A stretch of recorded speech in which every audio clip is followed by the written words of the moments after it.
Well, a very special guest, Terence Bud Crawford. Welcome to a ringside seat with Tassie, my friend. Hey, what's going on, bro? No, it's good, bro. It's been a long time in the making. We spoke about you coming to Australia some time ago in Hamburg, Germany.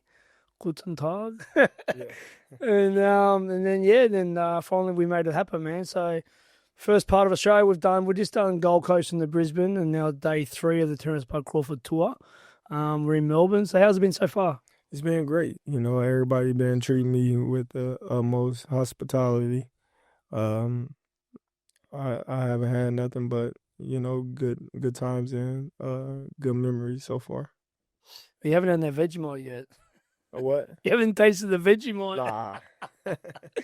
No, it's been good, man. You've been, seeing some koala bears, seen my little Tassie devil running around doing laps, Yeah. seen some crocodile that ate its owner. Yeah. Yeah, for sure. It's crazy. But look, I want to go back to where it all started, bud. I mean, there's always a story behind everything. You're pound for pound the number one boxer in the world. But tell me how it started. Tell me how you got into boxing and growing up in Omaha, Nebraska. I got started at the age of 7. The owner behind my grandma's house, he owned the gym. See me in the neighborhood, asked me if I was interested in boxing, and at the time I told him I couldn't talk to strangers, so I proceeded to go home and tell my mom, some man in the van was trying to, get me to box, and he come knocking on my door, and everybody's greeting him, and I'm like, this the guy I'm telling y'all about. And at the time, my mom, my grandma, and my aunts and everybody at the house was like, oh, that's Carl. Your dad and your uncle used to box for him. So, he's a good person. So at that time, they asked me if I wanted to box, and I told them I'd try it out. And that's how I got started. Awesome. And how old was you when you had your first amateur fight? I was 8. Yep. You win that one? No, I lost. No. Yeah. I lost my first 2 fights. Wow. And how many did you have all up in the amateurs? I had around 60 something. Yeah. Yeah. It's just sometimes probably not a lot for some fighters, as you know, like the Mark Brelands and some of these guys have had 100, 200 fights, isn't it? Yeah. But you had a lot of success though. We were talking yesterday. You beat some good names. You beat like Mikey Garcia. I think did you say you fought Danny Garcia twice? Fought Danny Garcia twice. He won the first one. I won the second. Yeah. And did you fight like was it like you? How's it work? You got your box offs and all that stuff for the try for Olympics, like USA titles, etc. Yeah. We got the qualifiers, and then we got the box offs, and then we got the trials. What year, if you did make the Olympics, would have been 2008? 2008. Beijing. Yeah. Who went that year in your division? Saddam Ali. Oh, I remember him. Yeah, he beat McCall Cotto for the world title. Yeah, I fought him the first day. Yep. I got robbed. Really? I was winning every round, and yep. So happened he got all these points in the last round, which he didn't even hit me close to half of what they said he did. So it was a lot of politics back there against me. Yep. Did you turn professional straight after that? Yeah. Yep. And was you signed straight away to Top Rank? Did they sign you out of the amateurs, or was that a bit later? No. I got signed with Top Rank like my 11th or 13th fight. Yep.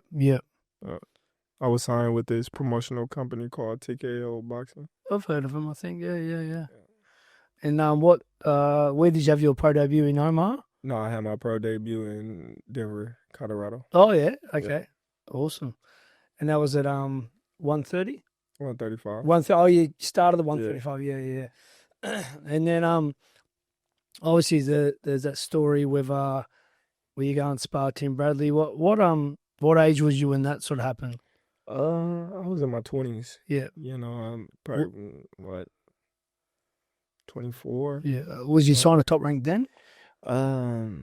I can't remember if I was or not. Through Cameron Duncan? I was with Cameron Duncan. Cameron, yeah. I don't think I was with Top Rank at the time. So he sparred Tim Bradley. He got a shock how great you were, and then he tried to sign you, I believe. Yeah. Yeah. He told Cameron Duncan, he'll buy me out my contract. Yeah. Cameron was just like, nah. I believe that you didn't have to have Tim Bradley tell you how good you was, but was it a bit of a confidence thing to have a great champion like that? Yeah, for sure. You having this confidence in yourself and you believing in your skills and your ability, and everybody around you is telling you how good you is, but you don't get the opportunity to show the world how talented you is. Um, it's a definitely a great feeling for you to be in a ring with a 2 division world champion, and you holding your own, and this individual is praising you, and that's just extra motivation and letting you know where you stand at as a fighter. 100%. Yeah. The breakout fight, I believe, was you filled in. It was a late, I think, 2 weeks out. British Prescott, his opponent pulled out. He was a big puncher, known for knocking out Amir Khan. You took the fight on 2 weeks' notice, I believe. Yeah. And that was your pretty much your coming out party, wasn't it? Yeah. So that was the first time that I was showcased it on any televised network, and the world got to see me that night, and I put on a hell of a performance, and that started my campaign for becoming champion of the world. When you got the offer, did you take no time to think about it? It's like, yep. No, I accepted it right out the gate, and it was crazy because, I'm calling my coaches and everybody, and I'm asking them what they think, and they like, I think you can beat him. I'm like, good, because I accepted the fight already. And they like, what? And I'm like, yeah. And then they're like, all right, well, let's go then. Let's go. So, they had the confidence in me because I had the confidence in myself. Yeah. So that made things run a little bit smoother. I remember watching that because it was on the Brandon Reyes undercard. Yeah. Co-main? Yeah, that's right. So let's talk about you finally getting your first world title shot. I believe you went over and fought Ricky Burns for the 135 title. Was it Wales or Scotland? Scotland, that's right, yeah. So you wasn't privileged at getting a fight at home like a lot of American guys. You had to go on the road, which is just about who you are, mate. Like, you believe in your skills. And tell me about the preparation. Tell me about the mindset going into your first world title fight. Well, my mindset was, win at all costs. I didn't leave the hotel unless I went to the gym or I had to do some media work. And at that time, I didn't want to talk to nobody because I was just isolated in my room because I was just telling myself I didn't come this far to leave empty-handed. So every day I work out and I just sit in my room quiet, and my sisters and a couple of people that came and traveled all the way to Scotland with me, they going to see the castles, they going to see the city and everything, and I'm just in a room and just in a whole other world. And I don't think I never, got to that level, before a fight ever again after that, Wow. I knew I was going in hostile territory. I knew from his previous fight that I had to win decisively and, put a beating on him. Yeah. To where they wouldn't ride me like they did Ray Beltran. Yeah. So yeah, it was a great feeling after I was successful. Yeah, 100%. Yeah, he wasn't there for no holiday, mate. You were there for a purpose, and it's your destiny. Yeah. After that, run me through a few of your defenses after that, at 135. Well, after my defense, I came back and I fought Gamboa. That was how soon after did it go? So I remember that was my first. Oh, that was huge. Yeah, Gamboa. Yeah. It was like you know, you the champion now, and now you got to fight Gamboa.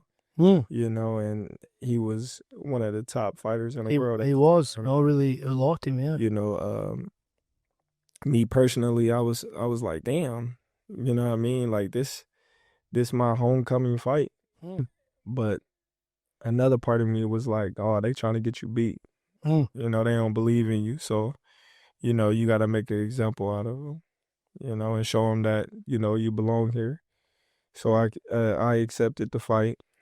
Um, I beat him, and then it was only right for me to give Ray Beltran another shot since he got robbed when he went over there. Yeah. So before I moved up, I was like, all right, I don't want to fight, you know, nobody but Beltran, because, you know, I felt, you know, he was the real champion. Yeah, of course. When I fight. So once I beat Beltran, then I moved up. Yeah. Yeah, Gamboa fight, I remember it because, I mean, I knew him from from the Olympics and the Cuban system, and he was one of the ones I really, like you said, though, he was one of the ones I was really talking about. And, yeah, I mean, you beat him, and it was a great fight, but what round did you stop him? The ninth. The ninth, yeah. Yeah, I remember it. We had the same record. Yeah. Same wins, same knockouts, same everything. It was crazy. Did he give you any worries at all, like, during the... Earlier in the fight, you know, he was a bit tricky, but, you know, I had to figure him out and stay focused and stay, you know, on the course. Yeah. And I got the job now. Yeah. And Beltran was another good victory because, like you said, like, you know, a good fighter, like, and seasoned and tough, and he was definitely one of the top guys at that time. Yeah. Yeah. So he went up to 140. Who was your first fight at 140? My first fight at 140 was Thomas Delorme. That's right. Yeah. Yep. Thomas Delorme, he just moved back down from 147 because he went up to 147 and he got knocked out by Abergu. Yeah, that's right. You know, and he was a promise. What is he? Dominican. He was a promising Dominican fighter, and everybody was expecting him to be the next world champion. And he had fought Hank Lundy for a title of eliminator. Hank. And that's why me and him end up fighting for the vacant title. Is Hank from Philly? Yeah. Yeah, Hank Lundy. Yeah. And then did you go straight into unification or? No. I fought Derry John. Oh yeah. I fought Derry John. And that was supposed to be my coming out party to potentially fighting Manny Pacquiao. Yeah. So that was the fight where they said if you look good, then you get a shot at Manny Pacquiao at 140. And I stopped him. Yep. And Manny Pacquiao was nowhere to be. He looked too good. Yeah. Freddie Roach knew how good I was because, you know, not only did I fight a couple of fighters that he trained, but, you know, Derry Jean was one of Manny Pacquiao's sparring partners as well. Yeah. And Victor Postal. Yeah, then Victor. Yeah, that's right. Yeah. And that was for the... and Ray Beltran. Yeah, that's right. I knew Beltran was there too. Run me through the Victor Postal fight. That was obviously, he was a very good fighter, the European style, Ukrainian. That was a fight where, you know, a lot of people was doubting me and saying that, you know, Lucas Matisse was the boogeyman of the division and Victor Postal stopped him. Yep. You know, so they were saying like, oh, well, Danny Garcia didn't want to fight Victor Postal, so he gave him step aside money and moved up in the weight class. So he's been avoided for a long time. Yeah. And a lot of people were saying that, oh, he's too tall, too long, and too strong, and punch too hard, and just a whole bunch of stuff. And once I beat him, they all switched up their tone and was saying like, oh, well, he's a one-dimensional fighter, he's a robot, and this and that, and this. And I was just like, all right, whatever. So you feel that they weren't giving you your flowers back then? Yeah, no, I don't think, what I mean, they give me my flowers now. I think it's always, them looking at how the fighters are once I fight them, and then, they compare who I fought to who they are right now, Yeah. not who they was when I fought them at the Yeah. time. But it's life, it's boxing. I just keep my head, high and keep doing what I'm supposed to do. And that's when Just keep proving people wrong, but that's yeah. it, man. And so you were undisputed at 140. Mm-hmm. How did that feel to have all the belts? Oh, it felt great. It felt great. I was, excited. That was something that I wanted to accomplish, being that it haven't been done in a long time, and it's only been done twice in the belt era. Yeah. So, I set my sights on becoming undisputed. Hmm. I was the first one to do it, and then after I did it, now everybody else was, Yeah. following suit. Yeah. So it was a great feeling at the time, to be called the only undisputed champion in the world at the time, and yeah. 100%. And then you go up to 147 and you take on an Australian, Jeff Horn, after he upset Manny Pacquiao, one of the biggest upsets in history. And then yes, you title shot at was that the WBO? Yeah. Yeah, WBO. Run me through that one. I know that David Horn was known as quite a big guy for the weight, and again, you've pretty much been doubted again about. Well, that was a fight where, I was chasing Manny Pacquiao still. Yeah.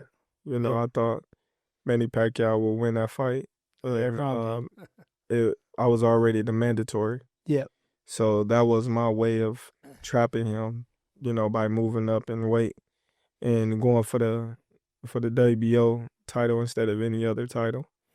Manny Pacquiao had the biggest name in the division at the time. Of course. And he's a Hall of Famer. So I wanted to fight the best name out there that can drive my name to stardom. Was you upset when like he lost it? Sort of his boxing spoiled the party a bit. His boxing. Yeah. He definitely spoiled the party, but given that he was undefeated, he was big, he was strong.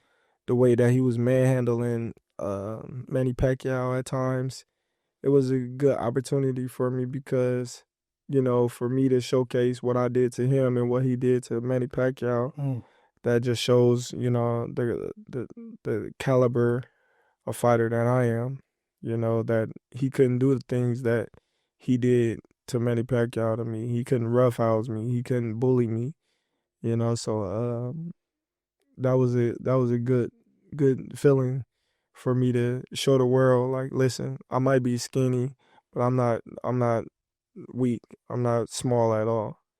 So that was a good showcase at 147 as well. Do you think your opponents get surprised how strong you actually are? Because we spoke about it recently. You got that wrestling background, and you talk about having a foundation under you. And do you think a lot of opponents get surprised inside? I think so. I think once they tangle up with me, or they grab me, or they try to push me and bully me, and they can't. I think they get a rude awakening. Like, damn, what I mean? I thought I was just gonna do him like I do everybody else, but he's not going. So I think it's a great thing that I pose. At 147, obviously, I think at the time, I personally think a lot of guys were dodging you. The other belt holders, and just correct me if I was wrong, obviously we know Spence had a title, Thurman had a title at that time as well. Yeah. Yeah, and then obviously the guys are in that division. It was obviously Porter, Garcia, Danny Garcia, Thurman, and Spence, and a lot of them guys, they weren't in that hurry to fight you. Is that correct? That's right. None of them was really, in a hurry to fight me. When I came up in the division, I called out Q Thurman right off the bat. You know, um, None of those guys wanted to fight me. So I had to just wait my time and be patient and wait on my opportunity to come. And then when it came, I seized the moment. Yeah. And obviously, a few fights you had to take, obviously, until you got there. So, who else did you? I know when obviously Porter was later, but who else did you fight after Horn? Straight after. I fought Benavidez. That's right, yeah, and that was in Ohama Nebraska. That was a homecoming, yeah, good fight. Yeah, Bit of a trust talker, and there was a bit of hostility at the. knocked him out in the 12th round. Yeah. Yeah, Benavidez was tough. Yeah. And he came to fight. Yeah. 100%. Yeah, I mean, they're fighting families. Brother's one of the best there is right now, and then there was a bit of hostility too. Like was it the face-off or the weigh-in? There was a bit of altercation there. Yeah, man, we was going at it for some time. And how did it feel to get that great win? Like in your I felt good. It felt good given the circumstances. Yeah. That me and him had at the time, and the dislike of each other and the beef, and for me to win in that fashion, it was a sweet moment. And then we had a few of it. Like there was obviously Amir Khan, Brook. Run me through a couple of them. I mean, two of England's greatest fighters. Amir Khan's fought them all. So was Brook. Did you fight? Was it Amir first and then Kill, or was it? Yeah. So you did you expect the Amir Khan fight to sort of happen so easy for you? I didn't know what to expect. Yeah.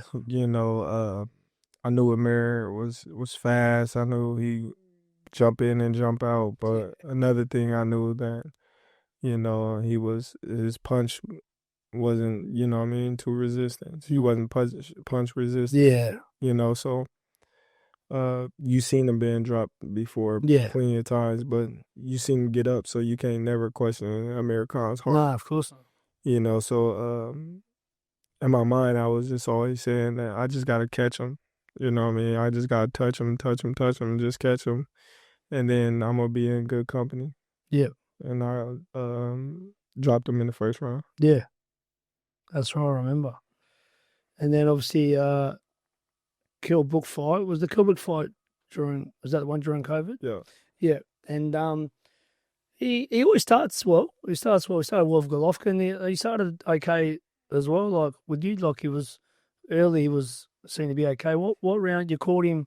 Was it the third round? It was the fourth round. Fourth round. He was tricky. He was good. He had good distance. He had great range, and he was making me come up short a lot, and I just had to figure him out and adjust to his style. And, pick up the pace a little bit. Yeah.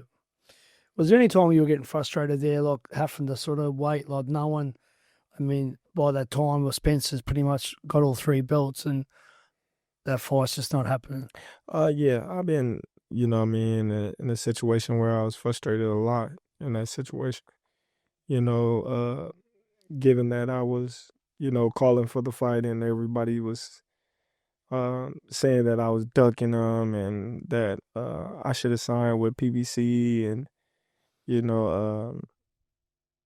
I'm only trying to fight him because he had a car accident. So I had to hear so many negative comments on why I wanted to fight him, and he's big fish, and he's the A side, and he's this and he's that, and I just had to hear all that for 5 years, really. Yeah. So it was a bit frustrating because the people that's on the outside looking in, they didn't have an idea what was really going on, but they was just, making up stuff, and the media and other people that believed them was just going with it. Yeah. So once we got the fight over with, it was just like a sign of relief. And before we go into that fight, obviously, it was a fight that you didn't really want to happen because you were friends, Shawn Porter, and I think you said to me that he sort of called you up and wanted to make the fight, and I guess with not a lot of the Spence fight not sort of coming at that time to fruition, he said, "Okay, let's get it on," and you finish up fighting Showtime Shawn Porter. Mm-hmm. Yeah, Shawn was I mean, a fight that I didn't want at the time because I was in negotiations with Pacquiao. One of the times he called me, and another time I was, focusing on a different fight. And the next time he called, I was like, "Hey, man, you know, you just fought, Spence not too long ago. Now you calling me out because before Spence, he never asked me to fight him and anything. Yeah. When he was champion, he never did. So I listening to the media and the media uh, putting out there, oh, we want to see Crawford and Porter fight. We want to see how Crawford do with him since Porter almost beat Spence. So it was like they just trying to gauge me, and I'm somewhat happy that it happened the way it did right now, when looking back at it. But that was something that didn't need to happen at the time, but we both got paid for it, and that's what we in this sport for. Yeah, and you put the exclamation point on it, like by devastating win. Like, I mean, was the advice saying that you were down? Like, I mean, you were up, though, wasn't you? You wasn't down. Yeah, I was up. What do you think that was need to happen like that? I don't know. I just think they see me coasting, and you got the commentators. They just saying things that basing their own opinion on the fight. Yeah. And, people listen to the commentators, and the commentators are saying it's close and things like that. And, I'm getting word, hey, you down and this and that and this. I'm like, I'm down. Like, how? Like, I'm not even getting ahead. Like, I know I'm in control of this fight. And at that time, I just had to put my pedal to the metal a little bit and step to him. Go out there, and that's a good thing about you. I mean, you can switch it up and just go straight out there and and get it over and done with. So I mean, so finally, after all the talk and, as I said, going through managers and all that, finally, you and Errol talk face to face or on the phone and work out the deal. Yeah. We was definitely on the phone and we was trying to figure it out. But at the time, I started talking to Al and trying to get the fight done, and he just, threw me a deal that I wasn't gonna take. Yeah. I knew I was worth more, and I just couldn't sell myself short or cut myself dry. Yeah. So they thought I didn't have any options and things like that. So I just, I said, hey, listen, y'all don't want to, give me the numbers that I'm asking for, then cool. I just left and went to go fight Alvarez. That's right. Ohama Nebraska. Yeah. And once that fight was over, he still hadn't got anybody, lined up or anything. So we would have just been sitting there. Yeah. So me fighting played a big factor into how we got that fight made, because I showed that I was wasn't gonna wait on them, and I had options. I had money behind me and so forth. So we get the fight done, and the rest is history. Yeah. So they called him the big fish, hence why you come out with the net. You caught that big fish, and look, it was one of the most anticipated fights in history. I mean, I had my popcorn ready. It was Sunday here because Saturday night in America, and I was pumped. You know what I mean? Because I respect both you guys. I mean, obviously, before I even got to know you, Bud, I always was a Bud Crawford fan. I just like your style, I tell everyone that you got that Kobe Bryant, you got the Mamba mentality, and the greatest switch hitter since Marvin Hagler, and but like it was on paper, it was two great champs, undefeated, all the belts, pound for pound on the line. You know, it was just everything. And I've never seen a 50-50 fight ever be so one-sided. I mean, you really had his number. And tell me, like, you know, the focus and how the mentality going into that, and on the biggest night of your life, really. Well, that's a fight that I've been wanting for 5 years. You know, it was long overdue. And, you know, when you believe in yourself and when you got something to prove and, you know, you got all these doubters doubting you, you just go into a place that you never been before and you just, you know, try to isolate your mind and your thoughts to, you know, just win. Everything that I thought about was just win at all costs. You know, can't lose this fight, won't lose this fight. So that's the mindset that I carried the whole training camp, the whole press conference, the whole everything, Yep. fight, everything. I just want him to know that I was going to be in charge and I wasn't backing down to him or anything. What I loved about was just the respect level at the weigh-in, at the press conference. You're both. I'm not into the trash talk, and I'm not into the UFC stuff and fighters saying about family members and all that stuff. Two great champions were so respectful, and I loved it at the end after the weigh-in, the last face-off. He's both sort of there. I think he shook hands, and I think he said, "We did it," or "We done," something like that. And I just was, I thought, this is what it's about, man. Yeah. Like, isn't it? Like, really, it's what boxing's about.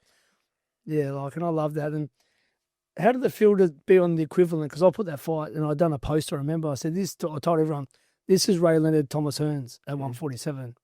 This is De La Hoya at Trinidad at 147. This is Whitaker Chavez. This is the fight of this generation. Crawford Spence. How did it feel to be on that level, like with them? It meaning as much as then, like, this was the super fight of this era. It felt good. You know, it lets me know that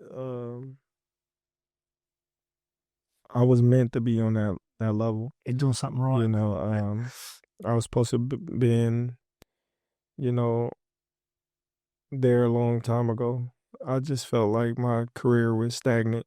Yeah. You know, and I didn't have the best promotion behind me. Yeah. I felt as if, you know, a lot of things could have been done better with my career. Yeah. I felt like I could have done things better in my career, but everything happened for a reason. The right time was the right time, and you know, I don't wish I could change anything because that's my story. Yeah, of course. You know, when you look back at it, you know the things that I overcame, and you know the places that I came from is gonna lead me into where I am today. You know, I'm passionate about my craft and my sport, and I'm gonna be remembered for a long time.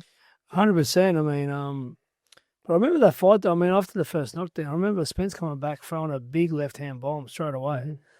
Like, you know, he was, you know, look, don't say sorry for the sorry, but he was trying. He was trying to somehow change the tide of that fight, and he let some big shots go. And I remember he buzzed with a big overhand left, and he took it straight away and come back like it was. There was nothing that would stop you that night. I mean, you know, Spence was there, but nothing was stopping Bud. Yeah, and it's crazy because you hear a lot of people say, "Oh, what an accident!" I don't want to hear that. That's what I'm saying. I say, man, listen, He hit you with a bomb. He was there. It ain't just that he hit me with a bomb. Like that dude, you know, kept getting up. So he was in the best shape of his life. You know, he was working. You know, he was working like, you know, when you see him fight, he didn't fight no different. You can see a change in his style. You know, you see a dominance from me because the style that I pose, it just matched up with him. You know, I don't think any other regular person could have did what I did to him at the time. Um, Styles just make fights, and that was just my time and my moment that night. 100%. You mentioned about your first undisputed, so now you're a two-time undisputed, two divisions, like one of only I think three men currently, Usyk and Indogo, but you were the first, I believe, and unbelievable. You know, so two-time undisputed. There was talks of a rematch, etc., but that didn't come to fruition. I don't think there was a point. Myself personally, I think that nothing was going to change in that case. You go up to 154 and you take on one of the main guys, Madrimov. Great amateur career, won a world title early in his career, and the first Riyadh season by Your Excellency Turkey Al-Shah in America, and he was the main man. Yeah, he was ranked number 1 in the division. Yep. You know, initially I tried to get the Tim Tszyu fight. Yeah. It would have been a bigger fight. Yeah, it would have been. Yeah, given the name, and you know he undefeated, and beat some marquee names in the division. He chose to go the Fundora route, so I had to go a different route, and we got the Israel fight, and you know, that's how we became a 4-weight world champion. Yeah, I mean, that was an interesting fight. I mean, like we said yesterday, there was a lot of feinting. He was doing three feints. Like, he's a very good fighter. I have full respect to him. But you really closed the show with that and showed the level that you're at. And there we go again. So we're champion of 4 divisions now, bud. Yeah. Yeah. Looking to be 5. Looking to be 5. So when we met in Hamburg, Germany, I mean, we did briefly meet at Haney Loma, but I don't expect to remember you there. But we spent some time together in Hamburg and become friends and hanged out with our Mark. Shout out to our man Mark Habibi, Fight Book, one of the greatest people I know. And we connected, and you mentioned about, you said, you know, I want Canelo, that's all I want, and Turkey's going to make it happen for me. And then finally, it happens, gets announced, you know. Recently, we all seen it. You know, after his win against Skull, you hop in there, and the date's set for September 12th. Now, Canelo has been one of the best fighters of recent eras. Take nothing away from the guy. He's been Mayweather, Cotto, Golovkin 3 times, fought them all. And he's a super middleweight. He's the undisputed champion. Now, everyone's just talking about this weight going up and all this stuff. Really, it's 3 divisions, not 2. Like you said, you only had the one fight at 154. How much do you think? I mean, you definitely prove it wrong, but how much do you think a lot of people just don't really know what you're made out of to doubt you again? I mean, I know it's an uphill battle now because he's Canelo, but mate, he's Canelo, but he's fighting Bud. He's got to prepare for you. That's how I feel. You know, it's going to be a tough challenge on both sides. You know, he's going to have some challenges. I'm going to have some challenges.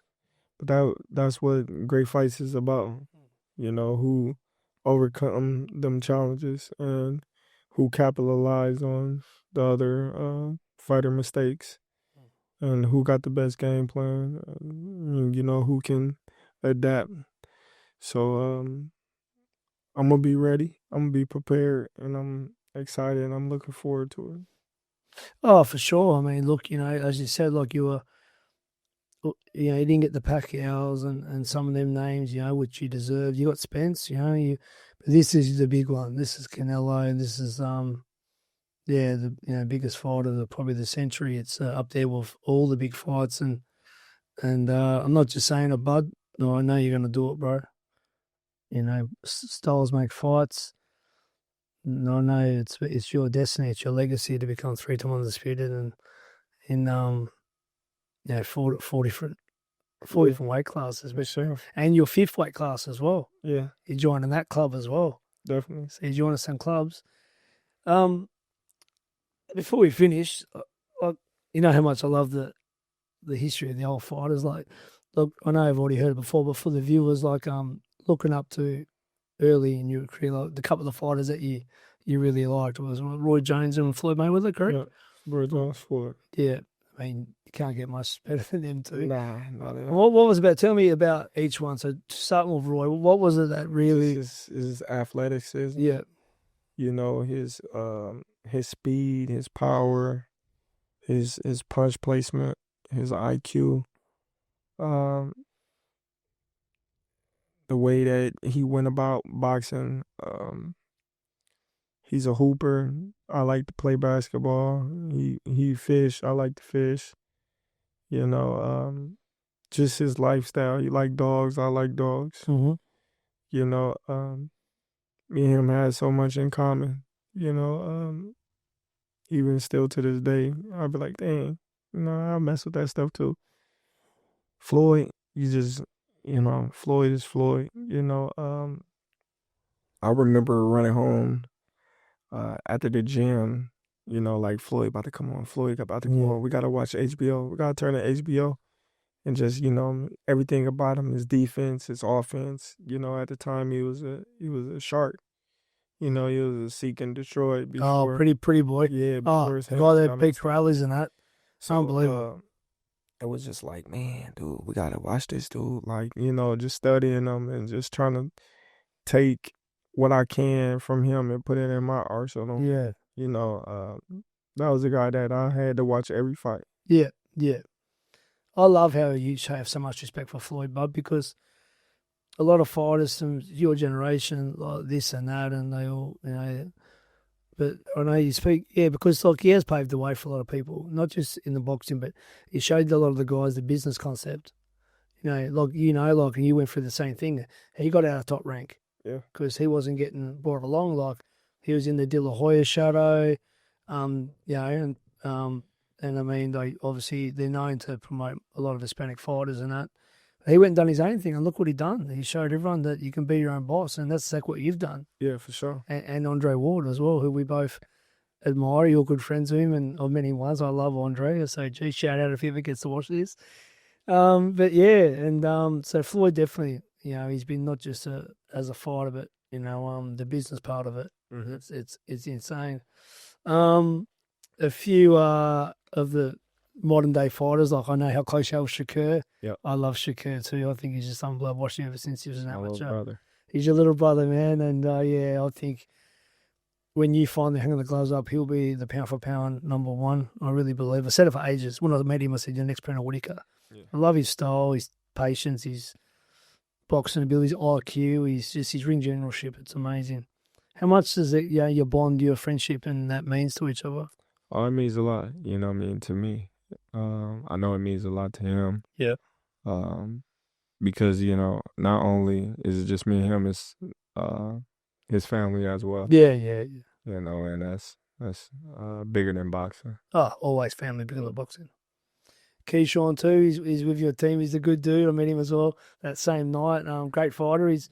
He's really showing that he's one of the main guys, and it was the title, but one of the main guys, 135. Sure. Keyshawn is very talented. Yep. And, you know, he's going to be, you know, another one that's going to be here for a long time. Yep. And he's going to be, you know, one or two best pound for pound fighters right along with Shakur. Yeah, they both got to probably be 1 and 2 either way.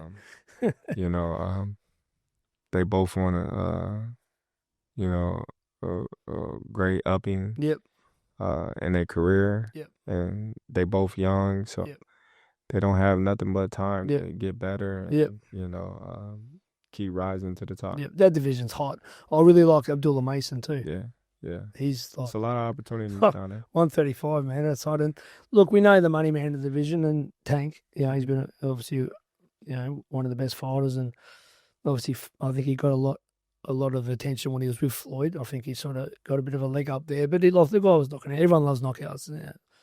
Mike Tyson was a freak, like a little Tyson. But obviously, we spoke about it. You do believe that Keyshawn or Shakur, if they face Tank, if he beats Roach, which I think he will, you believe both guys have a good opportunity to beat Tank? Definitely. Yep. They just got to get the opportunity. Yeah. Different styles. I mean, Shakur and Keyshawn, probably different fights with Tank overall, but You think they both will definitely, yep. I hope either of the guys, Shakur or Keyshawn, do get the tank fight. Because it's like you getting the Spence fight or the Canelo, they deserve that big fight. It's a big fight where people the whole world watches. Yeah, sure. Also, too, like, I like to play a little game, like, I always look at the goats of the history of the boxing. I mean, at 135, which you was, there's a few guys that have been Roberto Duran. You and Roberto, how do you shape up? I don't know, man. That would have been tough. Would have been tough, yeah. Because we're not here to disrespect any champion, but they would have been tough on. Yeah, that would have been tough on Roberto. I think all of them would have been tough. What about 135? What about Sweet Pea Whitaker, our man? They all would have been tough. Yeah. I don't think 135 was my best weight. Yeah, so I'm just going to start. Yep. I was struggling. All right, let's go to 140. 140 was Aaron Pryor. You think you probably handle Aaron? Yeah. Aaron Pryor. Yep. I felt out of it. Yep. Aaron Pryor. What about my dear friend Costa Zoo? I felt like, all those weights. Yep. That would have been tough, but I just believe in myself. I'd find a way to win. Yeah. I'd find a way to win. Pretty Boy Floyd or Money May? Who gives you the toughest one? Money May. At 147? Yeah. You reckon that's a tougher fight? Anyway, yeah. Tough night. I think Pretty Boy give you more opportunities. Yeah, because he's aggressive. He's aggressive and he bang with you, but Money May, he ain't giving you nothing. Anything you get, you're gonna have to work for it. He's trying to earn it. It's a different type of fighter. And then last but not least, 147, Ray Leonard and Hitman Hearns, two of the goats. Like I said, I would have found a way to win. It'd have been tough. But I just believe in myself, and I would have found a way. What a year that was, though. Everyone talks about that. Leonard, Hearns, Hagler, and Ray Leonard. It was definitely the ages for boxing. Yeah. Before we finish, Bud, you're a family man. You got 7 kids, beautiful kids. I know one's a machine. She's an amazing sprinter, and that's Lele. Yeah. Yeah, Lele, and then you got the boys, the 3 wrestlers. They're just little weapons. You're the 2 younger ones. Yeah. Got little bulldogs. What's their name? Lil T and Tyrese. Yeah. I mean Takari and Tyrese. Yeah. Takari and Tyrese. Yeah, I'm tripping. And then the 14-year-old. Is that another one, 14-year-old? My 14-year-old, Lil T. Yeah, Lil T, yeah. Lil T, Takari, and Tyrese. And there's some little bad little dudes, man, doing their wrestling. And then Zaire, that's my 1-year-old. Yeah. And Trinity, that's... Oh, you got a 1-year-old? Yeah. Oh, my God. Yeah, wow. Trinity, she's 4. Yeah. Yeah, Lele's 10. Then Tamia, she's 17. Yeah, she got the car recently, Yeah, I love how you're a family man, Bud. I love how family's first. Like you said, before boxing, training camps, you'll go home for birthdays still. I really want this whole tour. I want Australia to see the Bud Crawford I know. Not the boxer, not the celebrity, just a good, humble guy that, is a real dude, as a real person, and without all the hype and the fame, he's just one of the guys, Yeah. You come to Australia, I've managed to, to get you out here, but you've come on your own, which no fighter would do. I mean, Floyd would have 30, 40 people with him, you know what I mean? And, that's him, but that's not you. Yeah.